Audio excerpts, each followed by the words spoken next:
Hello and welcome. This is News Now on TV360. A Nigerian military court-martial has sentenced 12 soldiers to death by firing squad for mutiny. The 12 were found guilty of criminal conspiracy to commit mutiny, and attempted killing of a senior officer. 5 others were discharged while one was sentenced to 28 days in prison with hard labor. The soldiers had opened fire at the vehicle of a senior army general in protest over the ambush and killing of some of their comrades by Boko Haram in May this year.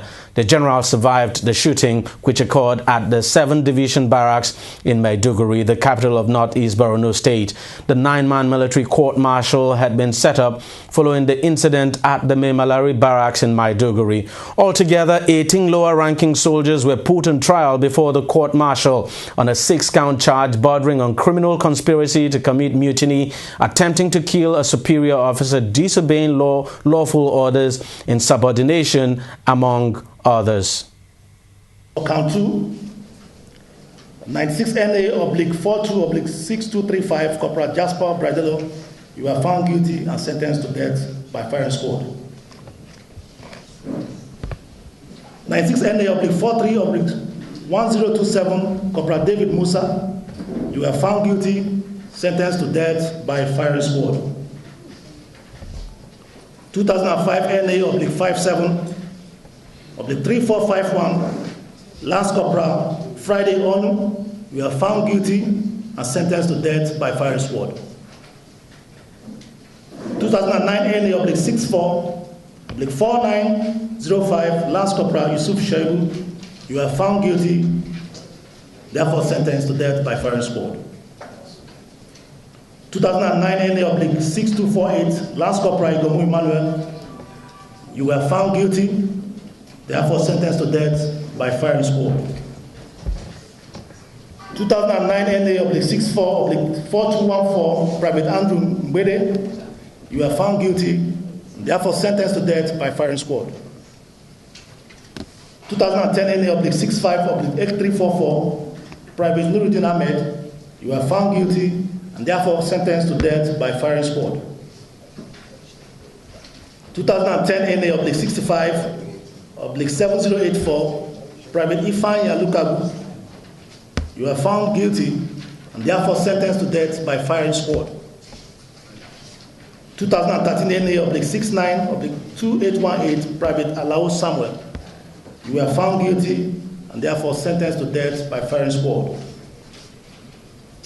2013 NA/69/2907, Private Amadi Chukudi, you are found guilty and therefore sentenced to death by firing squad.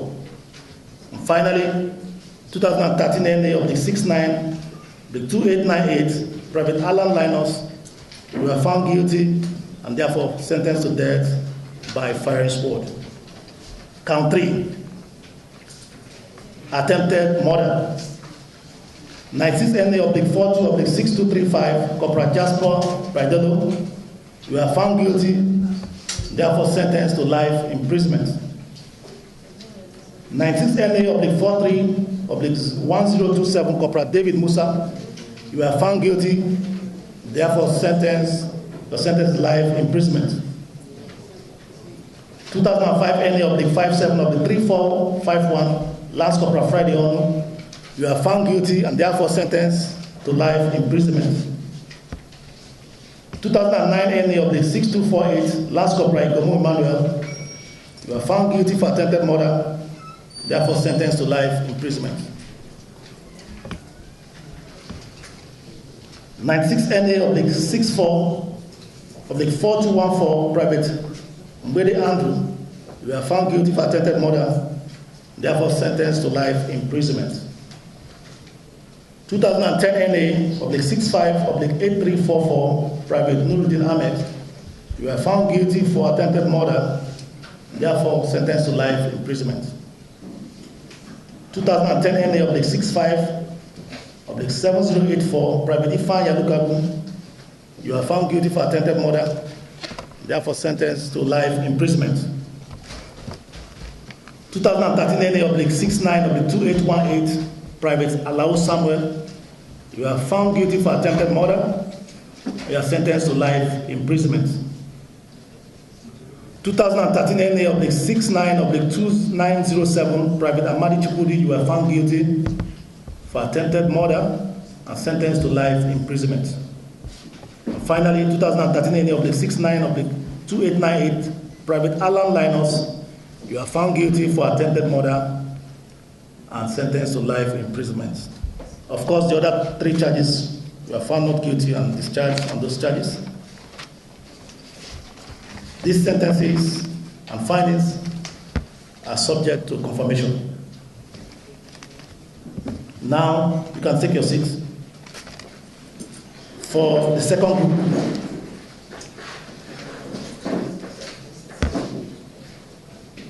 NA/65/6912, Private Ichocho Jeremiah,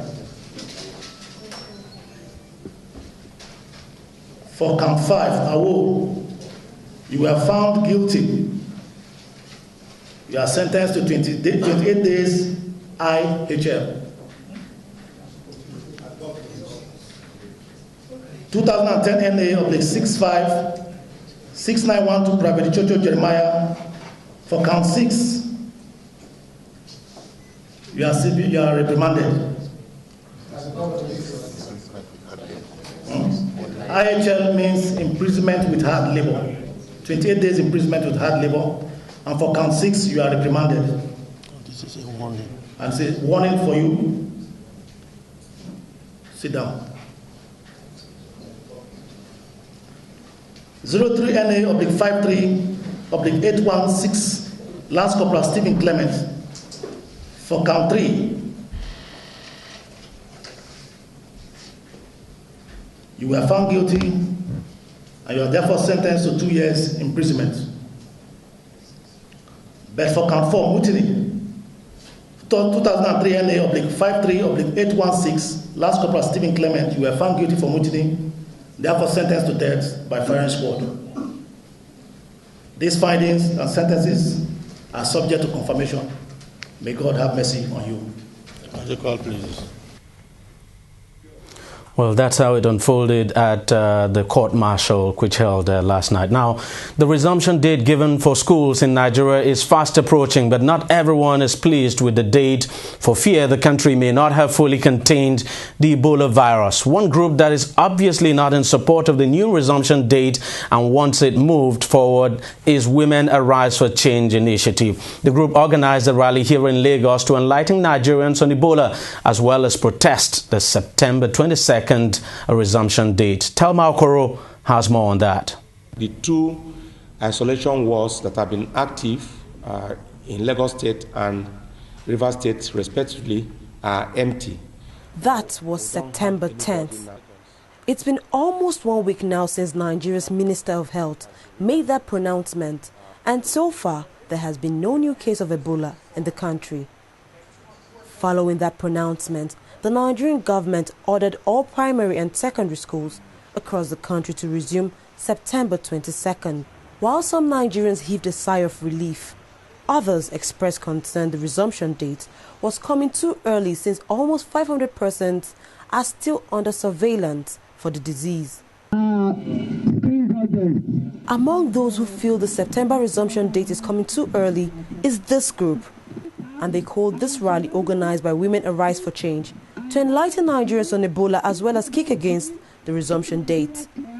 As early as 9 a.m., they assembled at the Allen Roundabout in the Ikeja area of Lagos to pass their message across. There is need for us to ensure that we wash our hands always.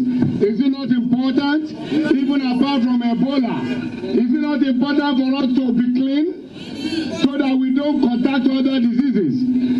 The private schools are agitating that students will come to school because they want to make their money. But the truth is this: let us form ourselves into several committees and start going to some of these schools.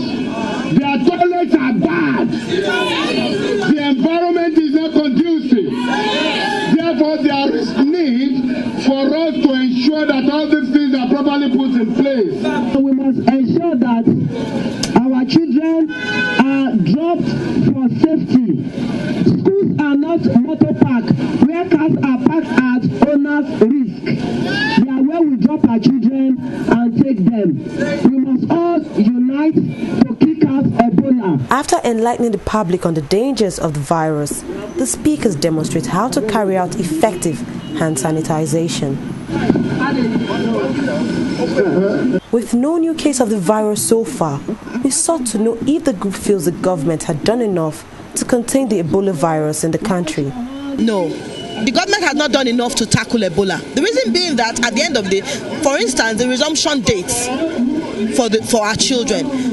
It's not that our children cannot resume or we don't want our children to resume, but there are some things that needs to be in place before our children resume. For instance, fine, the doctors have done their bits to be able to curb Ebola amongst the adults. You understand? And even in public places like the church, the mosque, and other places. But in the school, what are the things that have been put in place to curb Ebola, even if it happens amongst children? There hasn't been any awareness training amongst the teachers, and I'm talking about the grassroots teachers. The places that you think that are insignificant, those are the places that things like that can spread easily. We also asked some of them what they had done on their own parts to create awareness and prevent Ebola in their communities.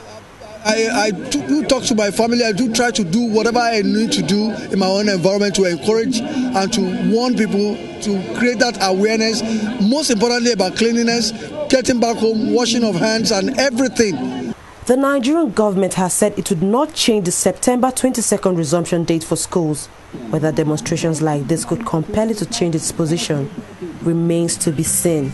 The death toll from the virus in West Africa is now over 2,000, with Liberia, Sierra Leone and Guinea the worst hit.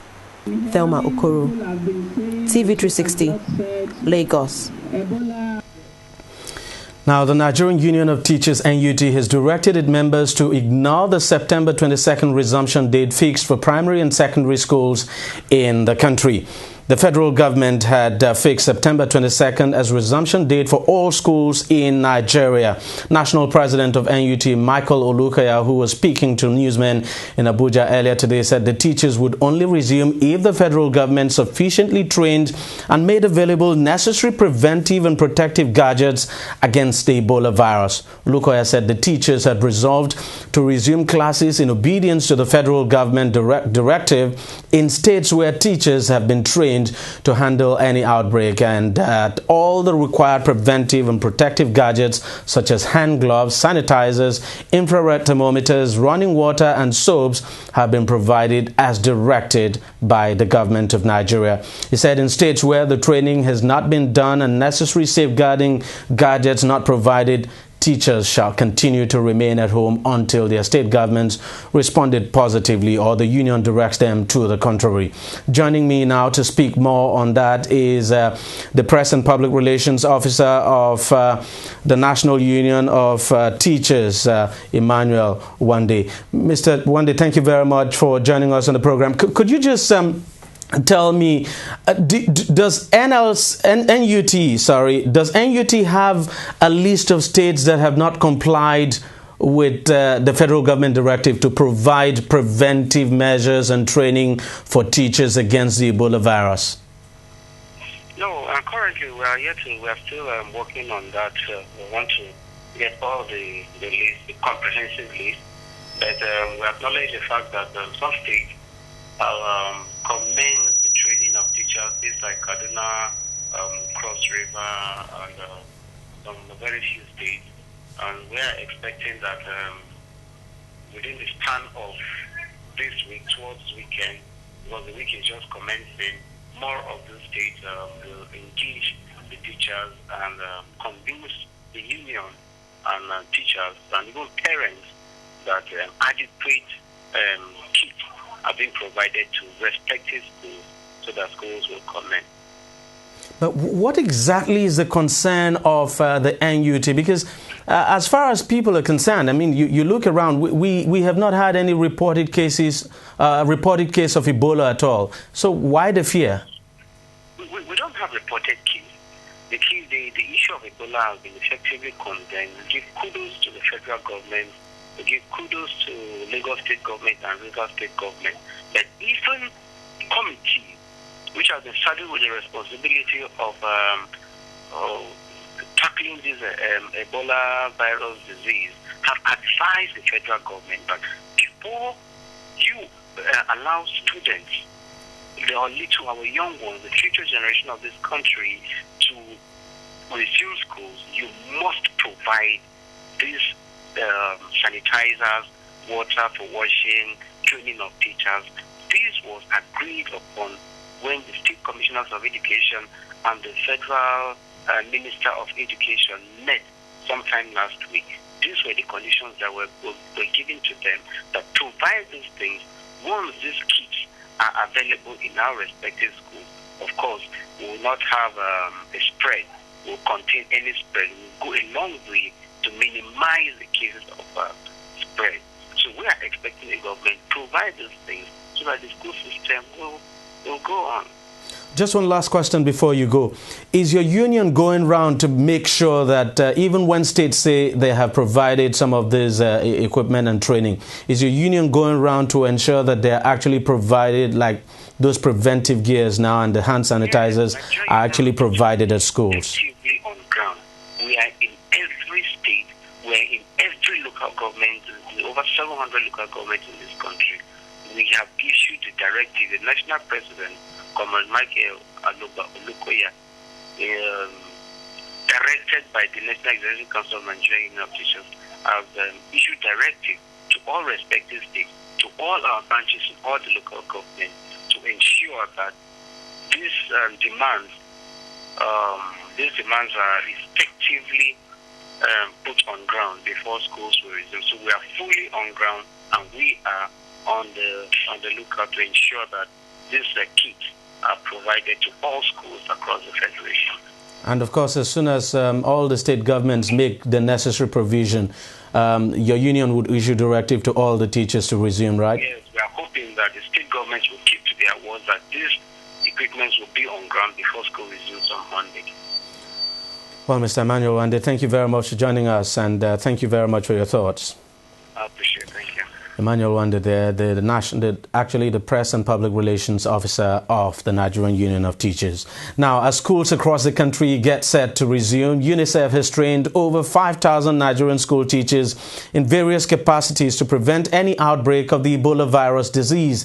This move by UNICEF is aimed at addressing fears by parents over the September 22nd date fixed as resumption for primary and post-primary schools in Nigeria. The exercise, which took place in Port Harcourt, had more than 5,000 teachers in attendance to receive training from the Ebola Emergency Operations Center teams on best strategies to combat the dreaded disease. Ebola has killed over 2,000 people in its outbreak in the West African sub-region alone. Countries worst hit by the virus are Liberia, Sierra Leone, and Guinea. Minister of Education Malam Ibrahim Shekaru Monday said that the results of the May-June 2014 West African Senior School Certificate examination of the abducted schoolgirls from Government Secondary School Chibok were already out. Members of the Islamist sect Boko Haram had invaded the school in April 14 this year while the schoolgirls were taking their examination and abducted over 200 of them. Shekaru was speaking when he appeared before the House of Representatives Committee on Education in Abuja. He said the Ministry of Education was reviewing the results of the girls, adding that a review became necessary because, according to him, the examinations became haphazard as a result of the abduction. It's over 150 days now since the abduction of the Chibok girls, and their whereabouts is yet unknown. Quite sad, I must say. Now, the death toll from the building collapse at the Synagogue Church of All Nations in Ikotun, Lagos, southwest Nigeria, has risen to 59. The building located in the premises of the Synagogue Church collapsed Friday, September 12. The building itself had been partially completed and people had been living in it. It was a 4-story building until sometime this year when the church decided to add 2 more stories to it. People were living in the building while work was going on. That accounts for the huge number of casualties. Now, spokesperson of the National Emergency Management Agency, NEMA, Ibrahim Fariloye, confirmed the new death toll. While a 48-year-old woman Tuesday walked out of the rubble of the collapsed building with no serious injury than a broken wrist. With the discovery, Rescuers have expressed optimism that more persons could still be alive under the wreckage and could actually be rescued. Well, some kind of miracle there. We'll take a short break now. News Now will return very shortly. What's up, people? This is Cool DJ Jimmy Jad. You already know it's coming. It's the biggest African award. And the music where we play, we do it in our own. It's coming very soon. It's Afrima. If you miss it, blame yourself. This beats where you will see, so all the people where we see, we love them. And the music where we play, we do it in our own. Style, style. We do it in our own style. Style.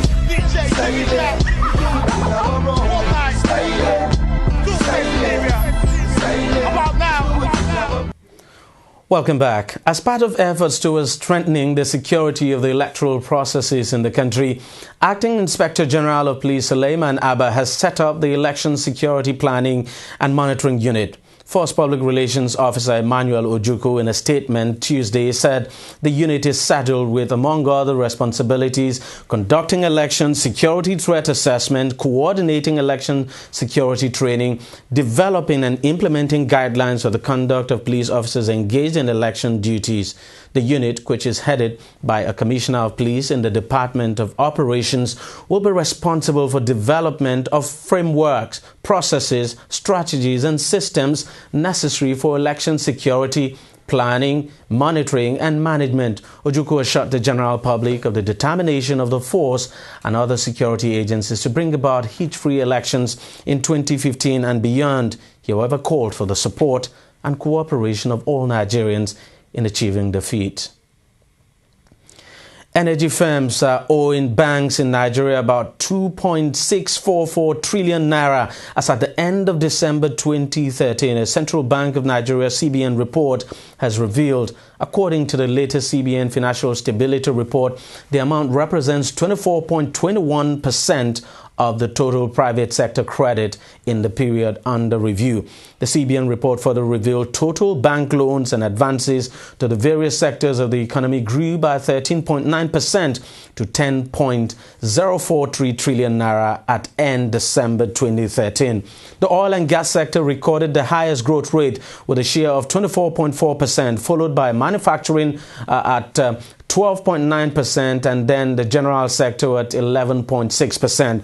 However, credit concentration remained a concern as the top 50 and 100 borrowers constituted 31.88 and 40.51% respectively of gross credit at end December 2014. This compares with 32.57 and 40.76% respectively at end June 2013, indicating a marginal decrease in credit concentration.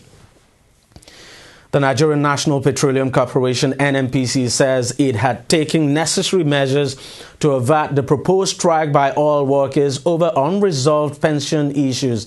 The corporation's arm of the National Union of Petroleum and Natural Gas Workers, NUPENG, and the Petroleum and Natural Gas Senior Staff Association of Nigeria, PENGASN, had threatened to go on strike after the expiration of a 12-month window given by the National Pension Commission, PENCOM, for the corporation to comply with the Pension Reform Act 2014 as amended.